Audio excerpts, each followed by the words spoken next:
अस्सलाम वालेकुम दोस्तों। सुरमारीअ मां कुछ बैत सजननि जे हुज़ूर में पेश कंदुसि।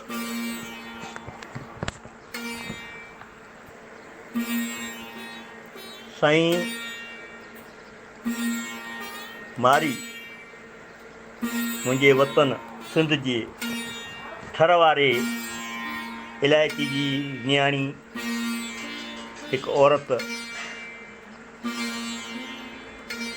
जंहिंजे बेमिसाल हुस्न जी हाक ॿुधण खां पोइ उमरकोट जो हाकिम उमर सुमरो मारीअ खे, जेका खूह ते पाणी भरण लाइ आयल हुई, ज़बरदस्ती अगवा करे खणी थो वञे ऐं शादी लाइ ज़ोर भरे थो। मारी साफ़ इनकार थी करे ऐं हज़रत शाह अब्दुल लतीफ़ जे चवाणी जवाब थी ॾे, खोए आसूं उमरकोट जूं वर झंगर में झूपे, जो अबाणनि अॾियो गुणनि से ॻूपे, वींदियसि वेड़ी चन ॾे लोह भञी लूपे, चिभड़ आऊं चूपे सिक लाहींदसि सूमरा। अरे अदा उमर, तूं जेके महल माड़ियूं ऐं सोननि ज़ेवरनि ऐं ज़री ज़रफ़त जे कपिड़नि जूं लालटियूं थो ॾीं, आऊं उन्हनि खे बाहि ॾियां, खॾ में पूरियां, छा करियां? मुंहिंजो वर खेत थर जे झंग में काठ कखनि जी झूपड़ीअ में पियो गुज़ारे। मुंहिंजे लाइ उहा झूपड़ी तुंहिंजे हिन महल माड़ियुनि खां घणो क़ीमती आहे, जेका मुंहिंजे अबाणनि, मुंहिंजे वेड़ीचनि पंहिंजनि गुणनि भरियल हथनि सां ठाहे उनखे रसियुनि सां, नोड़ियुनि सां, जेके खिप जे टुॻियुनि मां ठहंदियूं आहिनि, खिप हिकिड़ो ॿूटो आहे, उन्हनि सां उन्हनि खे ॿधी ठाहे ॾिनी आहे, मज़बूत करे ॾिनी आहे। ऐं उन जे मुक़ाबले में तुंहिंजो महल त कुझु बि न आहे। उहा झूपड़ी जंहिंमें कंहिंजे सत सील खे को जोखो कोन्हे। अरे उमर, आऊं तुंहिंजे हिन क़ैद जे ज़ंजीरनि खे टोड़े मरूड़े भञी भोरा भोरा करे पंहिंजे माइटनि ऐं वेड़ीचनि ॾे वेंदुसि ऐं तुंहिंजे तामनि जे बजाए मुंहिंजे थर जा चिभड़ वञी चूसींदुसि ऐं पंहिंजे वतन ई मारवड़नि ऐं वर जी सिक जा मुंहिंजे अंदर में उधमा पई ॾे, उहा उते वञी लाहींदुसि। ऐं वरी चवे थी त ही हंध माड़ियूं हाण साड़ियां सभु ॾेहनि रे, ही हंध माड़ियूं हाण साड़ियां सभु ॾेहनि रे, कुले शयुनि यर्जूं इला असले ही थी झुॼां झांगियुनि काण, धिरी पंहिंजे भाण पसां मुल्क मली रजो।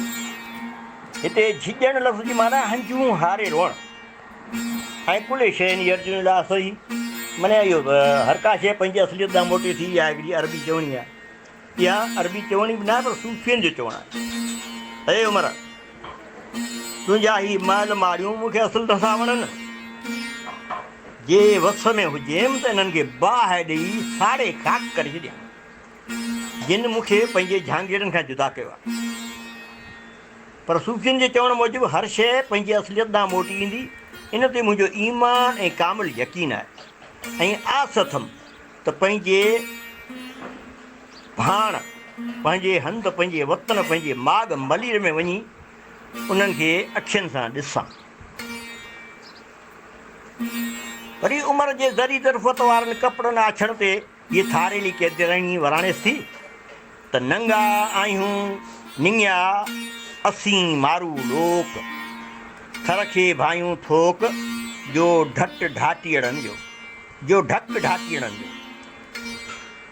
नंगा माने नंग भरिया, लज भरिया, इज़त वारा, गैरत वारा, आबरू भरम वारा। निंगण माने पैदा थियणु, उपजणु, पलजणु, निर्वार थियणु। थोक माना मीरास या मिल्कियत। ऐं उमर, असीं नंग ऐं लज भरिया मारू माण्हू आहियूं।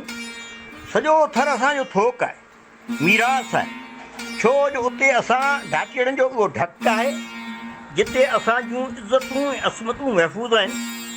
छो त उते तो जहिड़ो को हाणू कोन थो रहे। ऐं पोइ वरी पंहिंजे मारोड़नि ॾे बि मयार थी मोकिले त लोए वञी को चोए मुंहिंजनि मारोड़नि खे छांगा छिॼे छेड़ड़ो जे कंहिंजो होए सही वड़ोलीन से आऊं कीअं विसरी। लोए माने वतन माॻ जेको असुल रहण जो उन्हनि में वञी को चवे मुंहिंजो को न्यापो ॾे मुंहिंजे मारोड़नि खे तॾहिं छांगा जेकॾहिं को छेलो बि छिॼी वञे कंहिं छांग मां त उन जी बि वड़ोड़ करियो था ऐं आऊं तव्हांखे विसरी वियुसि। ये लतीफ़ हक़ लतीफ़ सच लतीफ़।